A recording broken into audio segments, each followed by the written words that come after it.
నగర ప్రజల దాహార్తి తీర్చిన గండిపేట జలాశయం ఇప్పుడు పెను ప్రమాదంలో చిక్కుకుంది.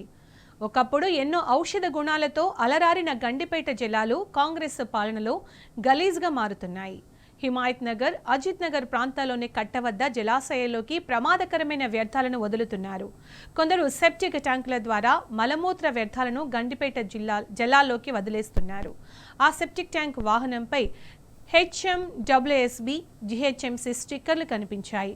అధికారులకు తెలిసే గండిపేట జలాశయంలో సెప్టిక్ ట్యాంక్ వాహనాల ద్వారా మలమూత్రాలను వదులుతున్నారని ప్రజలు ఆగ్రహం వ్యక్తం చేస్తున్నారు.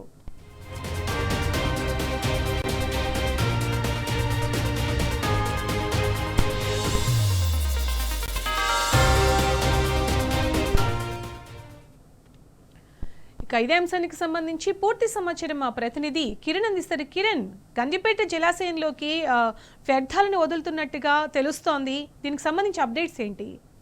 సునీత, ఏదైతే గండిపేట చెరువులో ఏదైతే ప్రమాదకర వ్యర్థాలను వదులుతున్నటువంటి ఒక కొంతమంది వ్యక్తులను పోలీసులు కాసేపటి క్రితం అరెస్ట్ చేసినట్టుగా తెలుస్తుంది. ప్రధానంగా ఆ సెప్టిక్ ట్యాంక్ లో ఉన్నటువంటి వ్యర్థాలు ఏవైతే మలమూత్ర విసర్జన చేసేటువంటి ఆ వ్యర్థాలన్నింటినీ కూడా గండిపేట మంచినీటి చెరువులో వదులుతా ఉన్నట్టుగా గుర్తించారు. అక్కడ ఉన్నటువంటి సెప్టిక్ వాటర్ ట్యాంక్ ఏదైతే ఉందో పూర్తిగా దానిపైన వాటర్ బోర్డుకు సంబంధించినటువంటి పేర్లు కావచ్చు, GHMC అధికారుల ఆ లోగోలను ముద్రించుకొని తిరుగుతున్నట్లుగా గుర్తించారు. ప్రధానంగా నగరానికి మంచినీటి సదుపాయం అందించేటువంటి జంట జలాశయాలు ఏవైతే ఉన్నాయో వాటిలోకి గత కొంతకాలం ఇవే వ్యర్థాలు వదులుతున్నట్టుగా అధికారులు అయితే కొంతమంది గుర్తించినట్టుగా సమాచారం. పూర్తి స్థాయిలో వారిని కూడా పట్టుకొని పోలీసులు అరెస్ట్ చేశారు. ప్రస్తుతానికి ఆ వాటర్ ట్యాంక్ ను సీజ్ చేసినటువంటి సెప్టింగ్ ట్యాంక్ ను కూడా సీజ్ చేసినటువంటి పరిస్థితి కనబడుతుంది.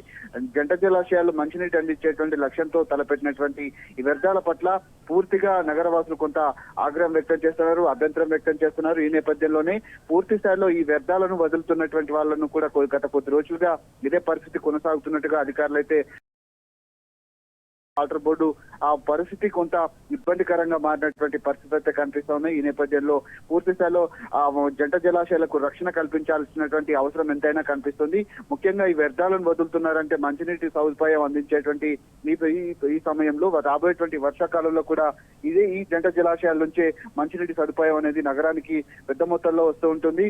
కానీ వ్యర్థాలను అందులో వదలటం పట్ల వీళ్ళు ఎక్కడి నుంచి వచ్చారు, ఎవరు అనే దానిపైన కూడా పోలీసులు దర్యాప్తు చేస్తున్నట్టుగా తెలుస్తుంది. ఈ అంశం పైన వాటర్ బోర్డు ప్రస్తుతానికైతే స్పందించలేదు. లోకల్ గా ఉన్నటువంటి ఇంజనీర్లు కావచ్చు, లోకల్ గా ఉన్నటువంటి ఎస్టేట్ ఆఫీసర్లు ఎవరైతే ఉంటారో వాళ్ళు ప్రస్తుతానికి పోలీసులకు సమాచారం అందించడంతో ఈ పరిస్థితి కనిపించింది. ముఖ్యంగా ఈ అంశం పైన వాటర్ బోర్డు ఏ విధంగా స్పందిస్తుందనే మాత్రం మనం వేచి చూడాల్సినటువంటి పరిస్థితులు కనిపిస్తా ఉన్నాయి. Right Kiran, thank you.